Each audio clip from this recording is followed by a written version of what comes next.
오늘 앉아주시네요. 오늘 말씀을 전하실 분은 그 맨하탄 선교교회에서 담임 목사로 사역하고 계시는 배영선 목사님이신데 이번에 선교를 같이 갔다가 어제 왔습니다. 그래서 시차도 지금 적응이 안 되는 기간일 거고요. 미국에서 오자마자 몽골에 가고 그래서 오늘 말씀을 전해주실 텐데 하나님께서 크신 은혜를 주실 줄로 믿습니다. 우리 나오실 때 박수 한번 할까요?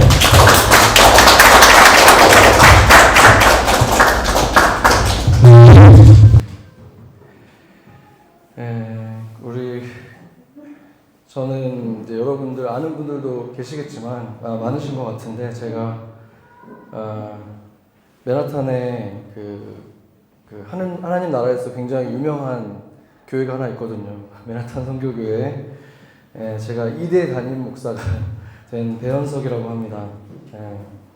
1대 목사님 여러분이 잘 아시는 분이고요. 저희가 그 토요일 저녁 9시에 그 줌으로 모여가지고 이제 기도를 항상 하는데 그 기도회 때마다 저희가 기도하는 대상이 이제 기도를 하는 제목들 중에 항상 몽골에 있는 몽골리아 미션 철치 저희 MMC와 똑같은 이름의 MMC와 이 서울의 NMC의 예배를 위해서 저희가 빼놓지 않고 기도를 하고 있는데 제가 지난주에 여기서 예배를 드리려고 와서 보니까 제가 그렇게까지 생각은 못했었는데 저희가 기도하고 있는 그때 여기서 예배가 시작된다는 것을 깨닫고 저도 약간 이렇게 전율이 왔습니다. 그래서 오늘도 저희가 드리는 이 예배를 위해서 저희 맨하탄 선교교회에서 같이 기도를 했을 겁니다.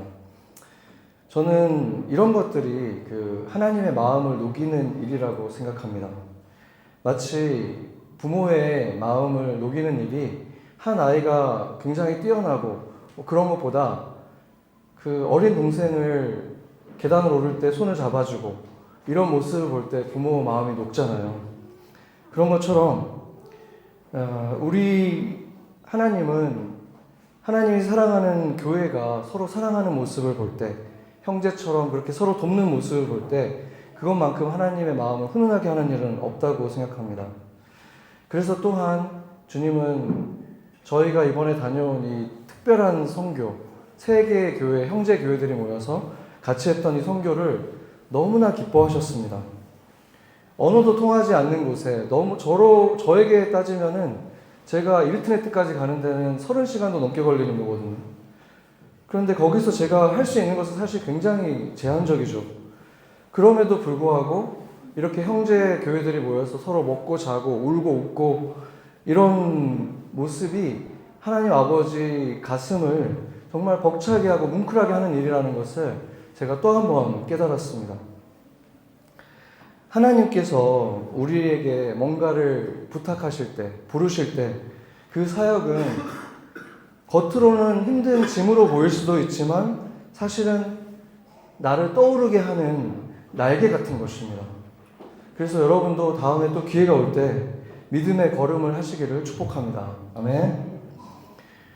제가 또 오늘 이렇게 찬양을 하면서 생각을 해보니까 제가 15년 전에 이 한국을 떠났을 때는 제가 이렇게 강대상에 서서 말씀을 전하는 목사가 될 거라고는 정말 상상도 못한 채로 제가 갔었다가 이렇게 목사가 돼서 가끔 방문은 했었지만 목사로서도 방문한 적은 별로 없었던 것 같아요. 이렇게 특히 말씀을 전한 건 처음이거든요. 그래서 저에게도 이 서울 땅에서 제가 말씀을 전한다는 것이 하나님이 그 과정 속에서 하신 일을 생각하니까 정말 마음이 벅차고 너무나 뜻깊은 순간입니다. 주님께는 불가능이 없다는 것을 뭔가 증명하시는 것 같습니다. 저를 통해서. 지금 이곳에는 사실 그 과정을 좀 같이 겪었던 형제 자매들도 있는데 제가 말씀을 준비하면서 기도를 할 때 제가 이 과정을 거쳐서 이 목사가 되기까지 제가 만난 그 하나님에 대해서 좀 나누라는 마음을 좀 주셨습니다. 그래서 제가 먼저 좀 그 마음을 나누도록 하겠습니다. 제가 교회를 맡은 지 얼마 안 돼서 코로나 팬데믹이 터졌습니다. 그리고 당시 미국의 대통령이 종교기관 집합 금지 명령을 내린 날이 2020년 3월 15일이었는데 15일 주일 저녁이었는데 그날 2시간 전에 제가 수백 명이 모인 장소에서 목사 안수를 받았습니다. 그러니까 그 날에 제가 목사가 된 거예요. 그리고 그 이후로부터 제가 목사가 된 첫 주일부터 계속 저는 한동안 방송으로만 예배를 진행해야 했습니다. 처음에 근데 그 방송으로 예배를 하는 것보다 더 힘들었던 건 뭐냐면 그날 제 목사 안수식을 축하해주기 위해서 저희 성도들이 나와서 찬양 인도를 하고 그 집회 인도를 했는데 저를 정말 열심히 도와주는 형제들이죠. 그 형제들 3명이 코로나에 너무 심하게 걸려가지고 거의 죽다가 살아난 거예요. 한 일주일 동안 연락도 안 되고 그 정도로 위급한 상황에 있었습니다. 그래서 제가 정말 그 목사로서의 제가 사역을 시작하면서 정말 너무 큰 어려움을 통해서 시작을 한 거죠. 그러다가 이제 감사하게도 그 친구들이 나왔고 제가 매일 뭐 눈물로 기도를 당연히 했겠죠.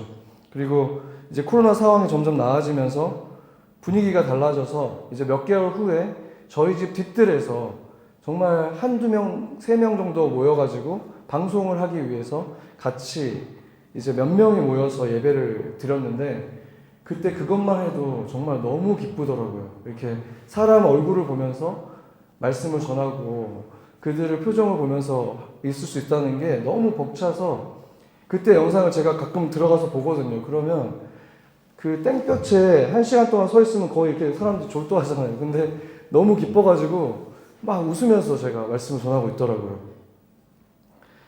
그 후로 이제 상황이 점점 나아져서 저희가 다시 원래 예배드리던 베러리팍으로 들어가서 현장 예배를 시작을 했습니다. 그리고 이제 성도들도 조금씩 돌아왔습니다. 그러다가 이제 3년 전쯤에 3년 전 송구영신 때였어요. 그러니까 오랜만에 몇 년 만에 처음으로 모여서 드린 송구영신 예배였는데 제가 너무 이제 그걸 축하하고 싶어서 떡국을 같이 먹었어요. 근데 그날 함께 먹었던 많은 성도들이 오미크론 변종에 걸려가지고 또 많이 아픈 일이 또 벌어진 거예요. 그래서 정부가 집합 금지를 내린 건 아니었지만 제가 그 책임감 때문에 또 너무 또 마음이 아팠습니다. 그래서 대면 예배를 당분간 또 취소할 수밖에 없었습니다. 그러니까 솔직히 말하면 제 마음 안에 갈등이 있었어요. 금지시킨 것도 아닌데 예배를 다시 비대면으로 간다는 게 맞는 걸까? 근데 솔직히 말하면은 제 마음 안에 만약에 예배를 연다고 해도 누가 나올 수 있을까 하는 생각이 먼저 들었습니다. 그런데 하필이면은 그 오는 주일날 제가 이미 한 선교사님을 초대해 놓은 상태였습니다. 그래서 그분들이 말씀을 전하기로 해서 우리 교회에 오기로 되어 있었는데 그때 제가 그 예배를 그래서 대면은 없이 저와 몇몇 사람들만 모여서 선교사님을 모시고 예배를 드리기로 이제 결정을 하게 됐습니다. 당시 이제 저희 교회가 예배당으로 사용했던 곳이 이제 로월 맨하탄의 베러리파크 지역에 있는 한 초등학교였는데 그 5층 카페테리아였죠. 그래서 거기에 제가 아침에 이렇게 딱 도착을 했는데 그날따라 너무 뭔가 이렇게 공기도 차고 휑한 거예요. 그리고 제 마음 안에 왠지 다시 코로나가 시작된 것 같은 그 답답함을 너무 크게 느꼈습니다. 숨이 막히는 것 같았어요. 그리고 그날따라 아침에 와서 셋업을 돕기로 했던 그 형제들이 안 보이는 거예요.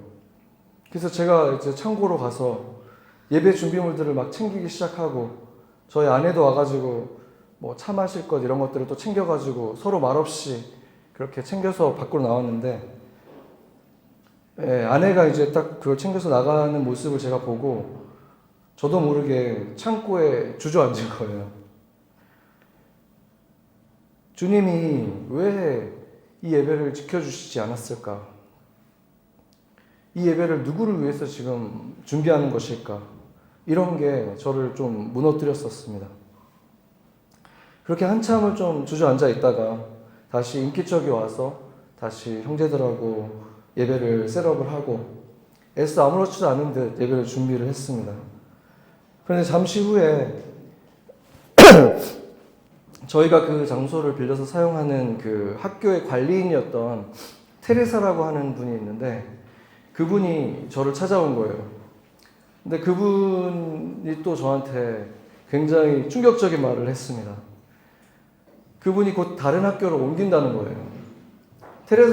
그분이 저희랑 거의 한 15년 정도 인연을 맺고 있었고 정이 많이 들어 있었고 저희의 편의를 많이 봐줬거든요. 학교가 열 수 없는 뭐 크리스마스나 송구영신 뭐 이럴 때도 열게 해주고 근데 그분이 떠난다는 거예요. 그러니까 그분과 함께 우리가 교회를 장소를 옮길 정도로 우리에게 큰 도움이 됐던 분이 또 떠난다고 하니까 그나마 남아있던 그 평안까지도 막 흔들리더라고요. 초청했던 선교사님이 오셔서 이제 제가 맞이하는데 굉장히 민망했죠. 원래 선교사님을 초대하는 거는 선교 대회를 하는 거거든요. 그때는 더 사람들도 모이고 하는 건데 저랑 진짜 이게 몇 명을 앉혀놓고 초대를 한 게 굉장히 죄송하기도 하고 민망하기도 했습니다. 그래서 이렇게 좀 축 처진 마음으로 이 말씀을 받게 됐는데 그 선교사님의 말씀의 제목이 뭐였냐면 엑시트 플랜인 거예요.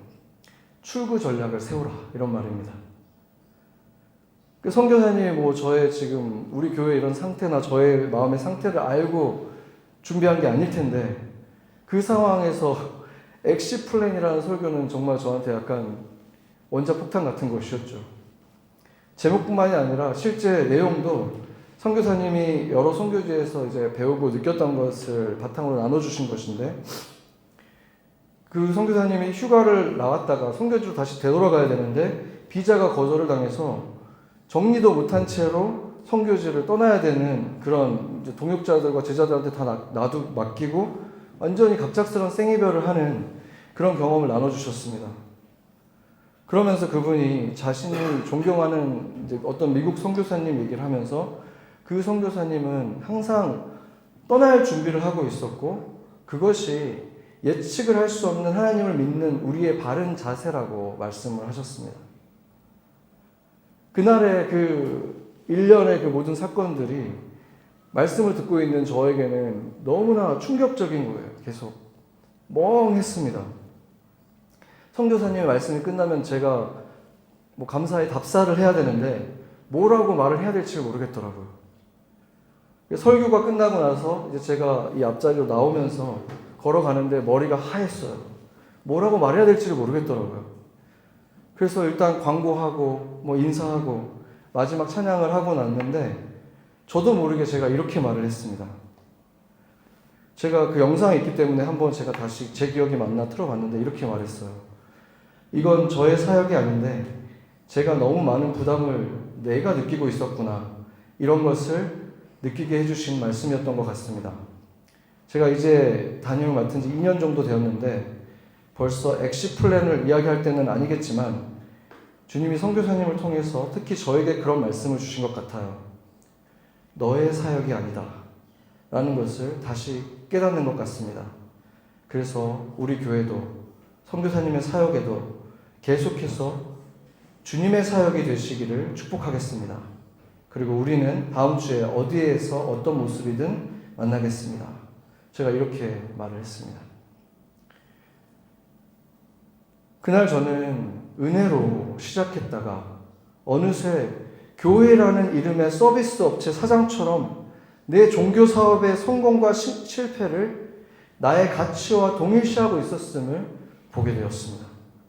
어느새 하나님을 마치 내게 사업을 맡기고 떠난 회장님, 사역 보고의 대상, 성취를 해서 실망을 시켜드리지 말아야 될 두려운 상사처럼 여기고 있었다는 것을 깨달았습니다. 그래서 뭔가 잘 되고 성취한 것 같을 때는 자신감이 충만하다가 실패로 보이는 일들이 일어나면 하나님을 피하고 싶고 또 그렇게 실패를 막아주지 않으신 하나님에 대한 원망이 막 솟구치는 그런 경험을 계속해왔던 것입니다. 이 모습은 달란트 비유에서 주인을 악한 주인이라고 비난하고 결국 어두움에서 이를 갈던 그 사건과 같은 모습이고, 또한 죄를 범한 후에 아담이 하와와 그 여인을 보내준 하나님에 대해서 원망하는 그 모습하고 똑같았습니다. 또 예수님이 시키지도 않은 일들을, 많은 일들을 준비하느라고 정작 예수님께 불만을 터뜨린 마르다와도 같은 모습이었습니다. 그리고 예수님이 배에 함께 있었을 때도 신뢰하지 못했던 베드로의 그 그물이 찢어지고 배가 가라앉기 시작했던 것과도 같았습니다.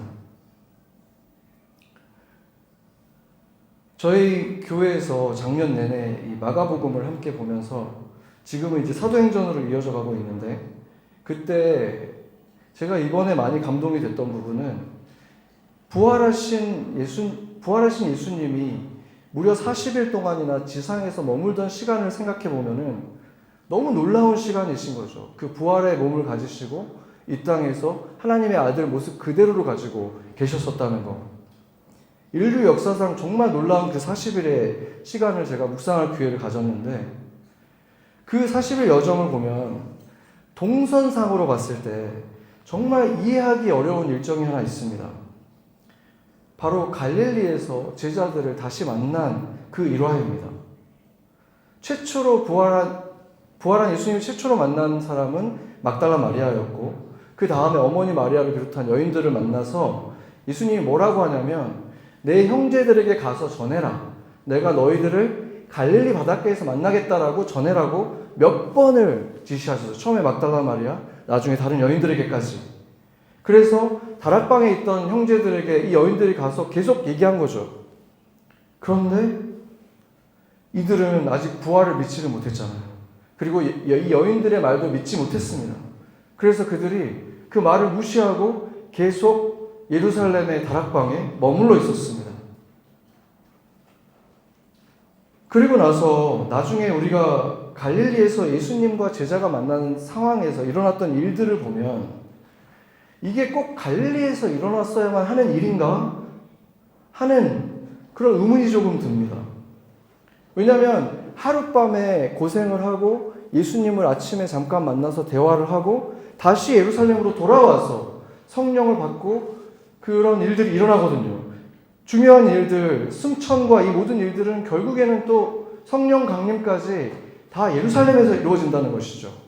그런데 왜 그 짧은 시간을 위해서 수일을 걸어야 되는 갈릴리로 갔다가 와야 되는가? 그래서 이 사람들도 예수님이 분명히 예수님의 말씀 직접 찾아오셔서 갈릴리로 가라고 할 때까지 가지 않고 이들은 그냥 예루살렘에 머물러 있었습니다. 그런데 예수님이 결국은 찾아가셔서 너희가 나를 갈릴리에서 만나야 된다라고 또 말씀하셨다는 것이죠. 그렇게 제자들을 다시 만나서 그렇게까지 말할 정도로 사람들을 몇 번을 보냈고 직접 오셨고 그래서 갈릴리에서 만나자고 하셨다는 것은, 이 정도 되면 예수님은 제자들을 반드시 갈릴리에서 만나야 되는 이유가 있을 수밖에 없다는 것입니다. 왜 갈릴리였을까요? 수일을 도보로 이동하면서 제자들의 마음, 베드로와 제자들의 마음은 우리가 거기서 예수님을 만나겠지, 예수님이 거기서 우리를 기다리고 계시겠지 라고 그 설레는 마음으로 갔을 겁니다. 그런데 예수님이 계시지 않았어요. 그리고 또 기약 없이 기다려야만 했습니다. 그렇게 기다리다 지친 베드로가 이제 나는 물고기 잡으러 가겠다 하면서 일어서죠. 그리고 제자들도 같이 떠났습니다. 그런데 밤이 새도록 그물을 던졌지만 한 마리도 잡지 못하는 일이 또 벌어지죠. 그때 그 해변에서 한 사람이 외치는 소리가 들렸죠. 그물을 배 오른편에 던져라. 그러면 잡으리라. 그때 제자들이 왼쪽으로만 던졌을 리는 없잖아요. 그런데 안 잡히던 고기가 똑같이 그물질을 했는데 이번에는 가득 잡힌 것이죠. 그런데 이 똑같은 경험을 베드로가 3년 전에 했었잖아요. 그래서 이번에는 베드로가 아무런 대꾸도 없이 바로 순종해서 그 많은 물고기를 잡게 됩니다. 예수님이 베드로에게 세 차례 그 사랑함에 대해서 묻는 감동적인 장면을 생각하면, 그것만 생각한다면 그것은 꼭 바닷가에서만 일어날 필요는 없는 일이었습니다. 그러나 밤새 그물을 던졌지만 완전히 실패한, 셀 수 없이 그 공허한 텅 비어있던 그 그물, 그 끝에 예수님의 한마디, 오른편에 던져라. 그리고 그 순종이 이룬 그물 가득 잡힌 그 물고기 잡는 일은 갈릴리에서만 일어날 수 있는 일이었습니다. 결국 예수님이 계속해서 제자들에게 갈릴리에서 보자고 한 이유는 바로 빈 그물과 가득 찬 그물을 통해서 제자들이 반드시 기억하고 살아야 할 교훈이 있었기 때문인 것입니다.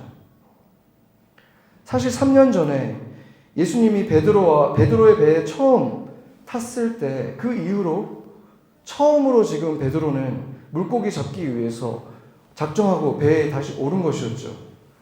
그러나 베드로는 더 이상 예수님 없이 독립적으로는 생존도 할 수 없는 존재, 스스로는 아무것도 아닌 존재가 되어버린 것입니다. 이제 삶의 주인이 생겼기 때문입니다. 예전에 제가 MMC에서 새신자 순장을 하면서 몇몇 형제들과 이렇게 친하게 지냈었는데, 그때 예수님을 믿은 지 오래 안 된 한 형제가 이런 푸념을 한 적이 있어요. 예전에는 쉽게 했던 것들이 이제는 점점 다 어려워진다. 남들이 쉽게 하는 결정들이 이제 나한테는 너무 버겁고 마음도 불편해서 할 수 없는 일들이 너무 많다. 막 이런 얘기를 했습니다. 제가 그 푸념을 들으면서 저도 너무 공감이 됐었어요. 그러면서 우리 둘의 결론은 결국 이제 우리한테는 우리 삶을 계속 지켜보고 계시면서 되는 것, 되지 않는 것, 좋은 것, 나쁜 것을 판단해 주시는, 그리고 막아주시는 주님이 있기 때문이다. 그러지 않겠냐, 이런 얘기를 했습니다. 그래서 제가 그 형제에게 물었었어요.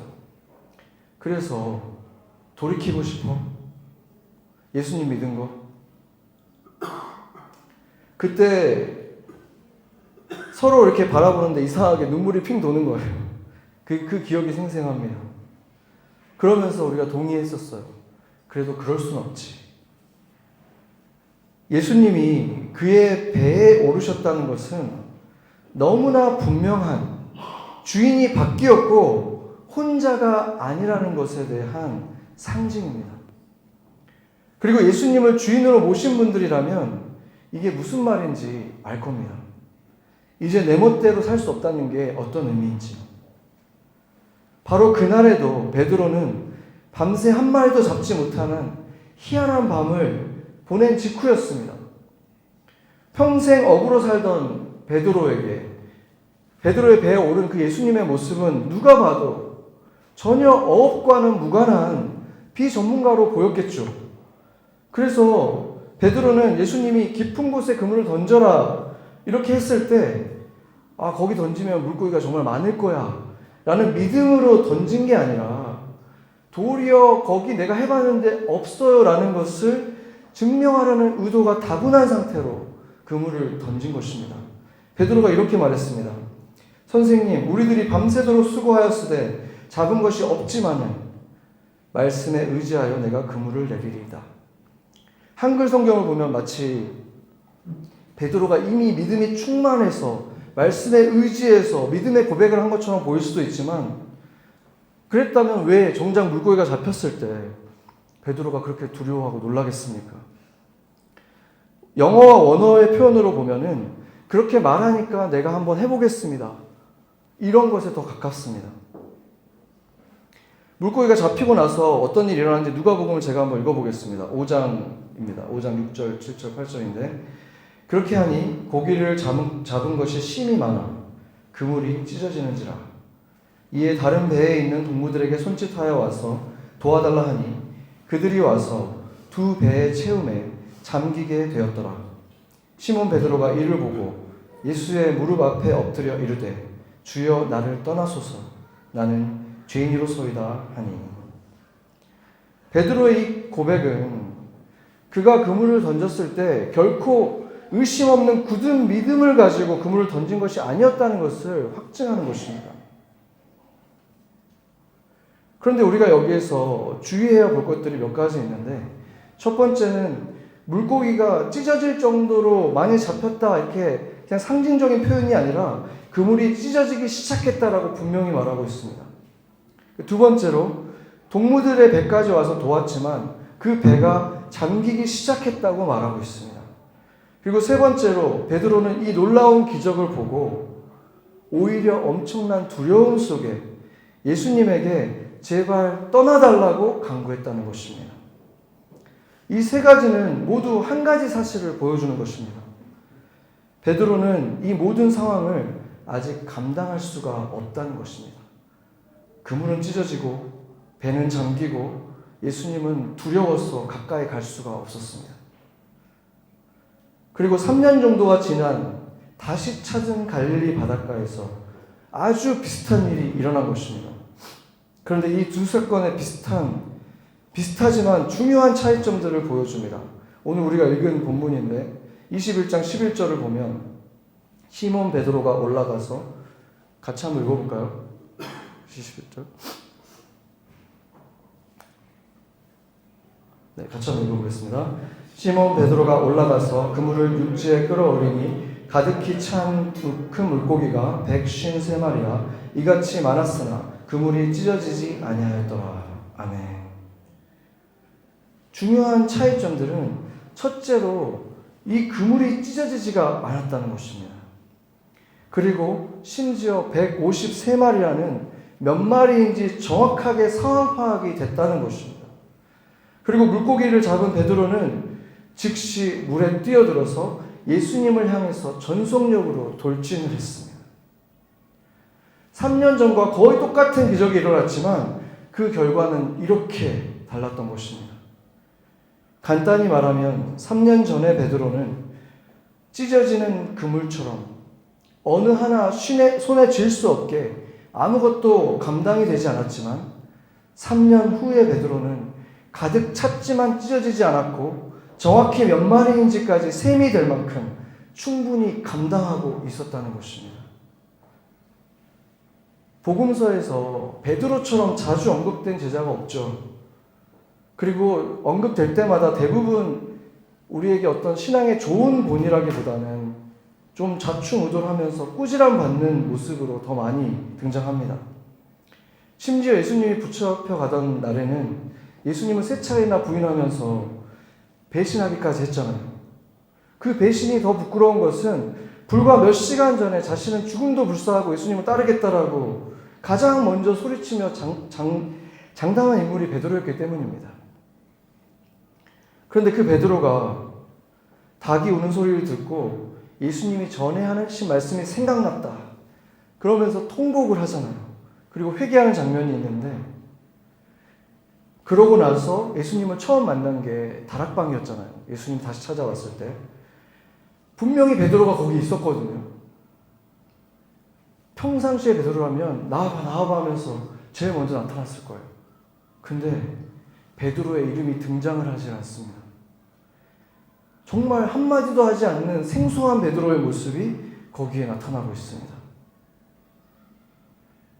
예수님과 보낸 3년의 시간 동안 차곡차곡 쌓여있던 잠재된 믿음의 자원들이 예수님의 죽음과 부활을 지나면서 베드로 안에서 참된 믿음으로 꽃 피우고 열매 맺고 있었던 것입니다. 경솔함은 진지함으로, 무모함은 용기로, 자기 연민은 아낌없는 사랑으로 새롭게 되어가고 있었던 것입니다. 베드로는 마지막에 가장 큰 시련을 지나가면서 참된 믿음의 사람, 비로소 예수님을 위해서 그물을 던질 수 있는 사람을 낳는 어부가 된 것입니다. 신앙의 여정이 다 똑같지는 않지만 성경의 인물들뿐만 아니라 역사 속의 신실한 그리스도인들을 보더라도 어느 정도의 일정한 패턴이 있음을 보게 됩니다. 단순하게 보자면 보통 첫사랑이라고 하는 그 단계가 있습니다. 그 후에 훈련과 섬김의 과정이 따르게 되는데 그 다음에 어둠과 광야와 같은 시간이 거의 반드시 뒤따르게 됩니다. 심지어 그때는 하나님의 임재조차 느낄 수 없을 만큼 쓸쓸한 시간이 찾아옵니다. 다윗이 노래했던 사망의 음침한 골짜기 같은 시간을 몇 차례나 지난 후에야 우리는 쓸만한 사람이 되는 것입니다. 이제 억지로 신용을 하는 사람이 아니라 실제로 감당을 할 만한 사역을 알고 기쁨으로 감당하기 때문에 더 어려운 일들을 더 쉽게 감당해내는 것입니다. 감당 못할 수많은 급하고 중요한 일들에 짓눌려서 하나를 마칠 때마다 번아웃 되는 게 아니라 무엇을 해야 하고 어디에 집중해야 할지 그 판단도 자유롭고 효율적으로 하게 되는 것입니다. 마치 매번 조금씩 다르지만 완벽한 연주를 해내는 재즈 트리오가 있잖아요. 그래서 한 배를 탄 동역자들과 한 성령 안에서 하나 되어서 자유롭게 춤추듯이 즐기면서 맡겨진 사명들을 감당해내는 것입니다. 그런 사람들은 예수님을 위해서 목숨을 거는 것을 아까워하지 않는 참된 사랑의 사람, 예수님이 친구라고 부르는 자가 되어가는 것입니다. 저에게 그 코비드 팬데믹과 그 후의 후폭풍들은 깊은 어둠을 몇 차례나 지나가게 한 시간이었습니다. 아마 여러분들 중에도 있을 겁니다. 지금 지나고 있는 분들이 있을 수도 있습니다.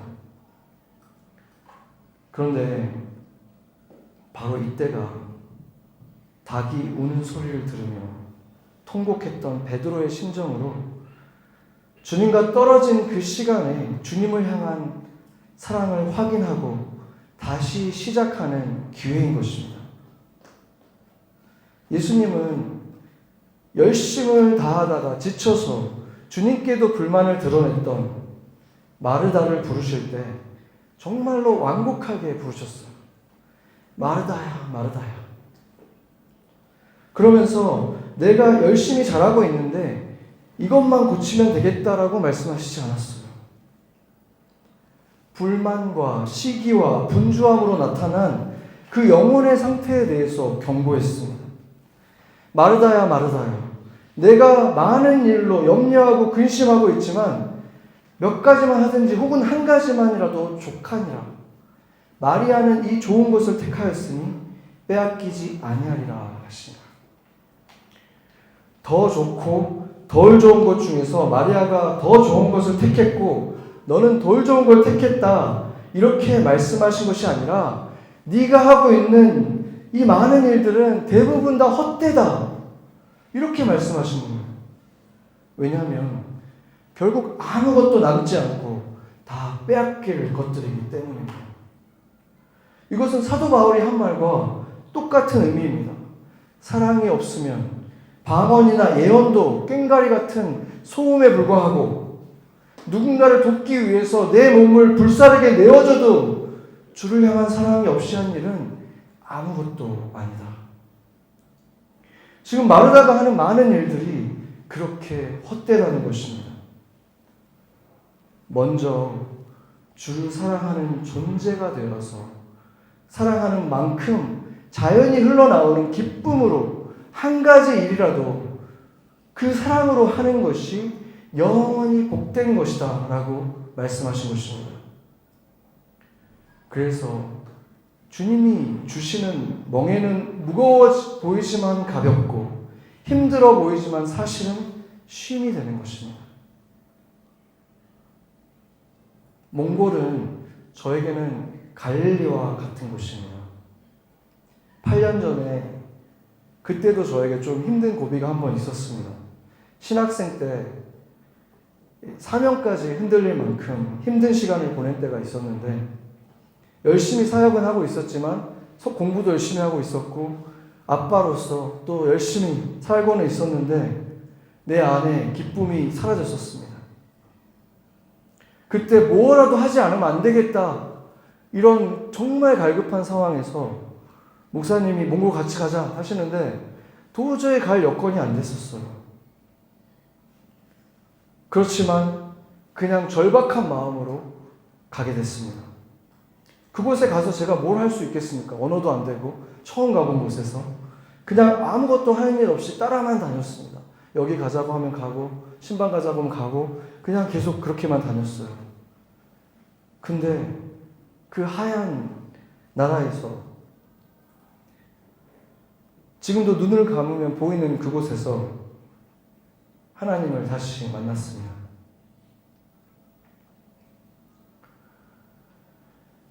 (2 년) 전 1월 달에 제가 주저앉았던 그날에 주님이 저에게 주신 말씀도 결국은 네가 아무것도 할 수 없는 그 하얀 땅에서 그냥 그곳에 있기만 했음에도 너를 사랑했던 나를 다시 만나라. 그 말씀을 주신 것입니다. 여러분의 마음은 어디로 향해 있습니까? 다시 갈릴리로 가시기를 바랍니다. 주님께 뛰어들어서 전심으로 향해 가고 주님의 말씀을 듣고 주님을 정말로 사랑하면 무엇을 해야 할지 하지 말아야 할지 알게 되는 것입니다. 마르다가 비로소 주님을 사랑하게 되면 그 배는 가라앉지 않고 그물은 찢어지지 않으며 가득 잡힌 153마리의 물고기도 감당할 수 있게 되는 것입니다. 같이 기도하겠습니다. 같이 잠깐 기도했으면 좋겠습니다.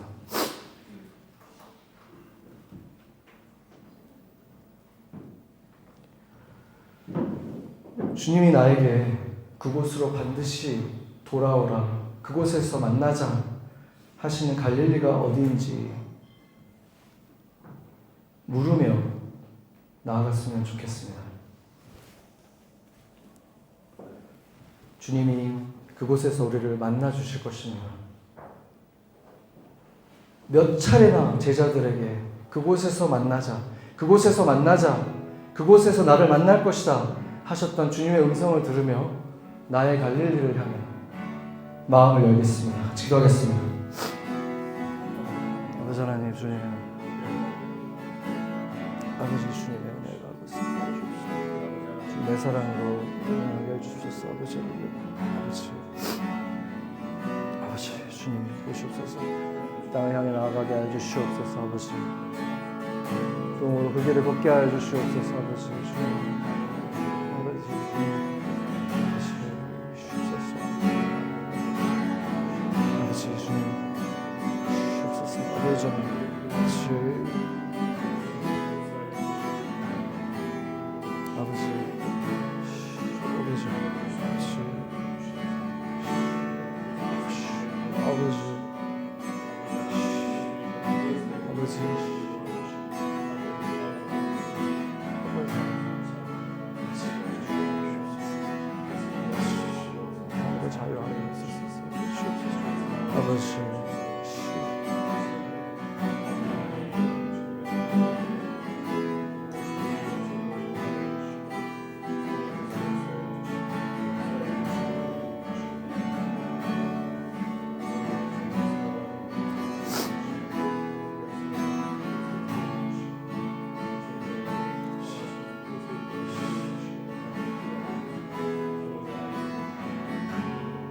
우리는 우리 삶에 일어나는 일들을 다 깨달을 수 없는 존재들입니다. 그렇기 때문에 믿음이 필요한 것입니다. 주님이 신뢰할 만한 분이라는 것을 믿는 것, 그리고 언젠가 모든 고통들의 의미를 깨닫는 날이 온다는 것, 우리의 인생의 목적이 성공이 아닌 성숙함이라면 그 진리의 빛을 가지고 내 인생을 비춰본다면 우리는 이미 많은 답을 얻을 수 있습니다. 우리를 성숙하게 하시기 위해서 주님이 인도하신 나의 삶의 길에 대해서 감사하며 나아가면 좋겠습니다. 같이 감사하며 나아가겠습니다. 아버지 하나님, 주님이 우리를 더 성숙하게 하시기 위해서 때로는 그 어둠의 날들을 지나가게 하신 주님을 찬양합니다. 그곳에 있게 하시니 감사합니다. 그곳에서 있게 하셨던 주님을 찬양합니다. 아버지 하나님, 주옵소서, 주옵소서.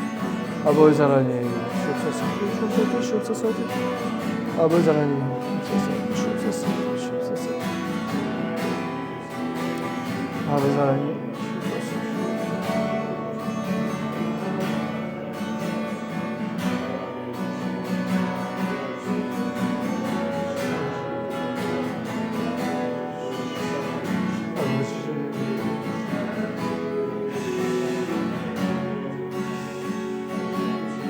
아버지 하나님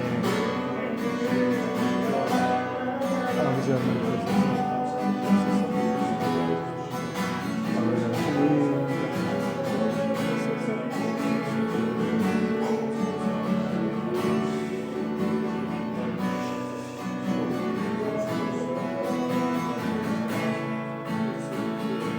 주님은 그렇게 우리를 집담한 건물로 남겨두고 싶어 하지 않습니다. 주님은 우리를 찢어지지 않는 그물이 되기를, 사람을 낚는 어부로 완성시키기를 기뻐하십니다.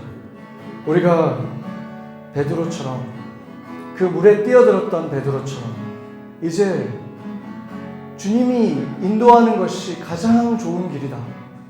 그 길이 쉬워 보이지 않아도 나에게 가장 기쁜 길이고 나에게 가장 좋은 길이고 주님이 맺고 싶은 열매들을 나와 함께 그 기쁨의 열매들을 맺을 수 있는 곳이다. 그렇게 신뢰하며 전심으로 정말 따르겠습니다. 그곳으로 가겠습니다. 라고 기도하는 시간을 갖겠습니다. 기도하겠습니다.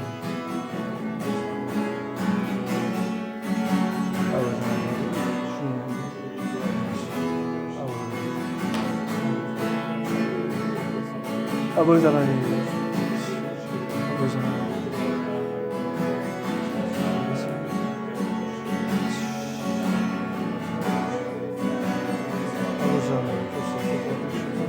아버지 주님,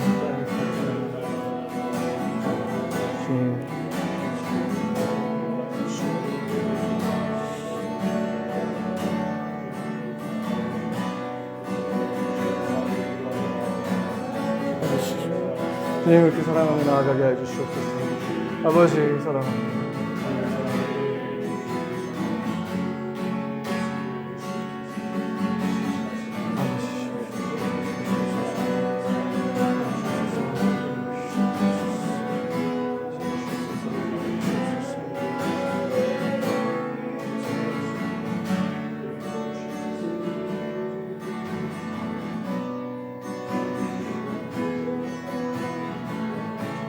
기도하겠습니다. 주님, 우리도 가라앉지 않는 배, 찢어지지 않는 그물로 153마리를 세매하며 주님께 올려드리는 인생 살기 원합니다. 주님께서 그리로 인도하시니 감사합니다. 내가 깨닫지 못할 때도 인도하셨고 이제 내가 주님께 전심으로 달려갈 때 이제 주님과 함께 이루실 내 안에 참된 자유함과 여유와 그 기쁨과 평안의 날들을 기대합니다. 주님과 함께 행복하고 기쁨 가득한 날들, 세상이 알지 못하는 그 기쁨으로 살아갈 날들을 기대하며 사랑하는 예수님의 이름으로 기도했습니다. 아멘.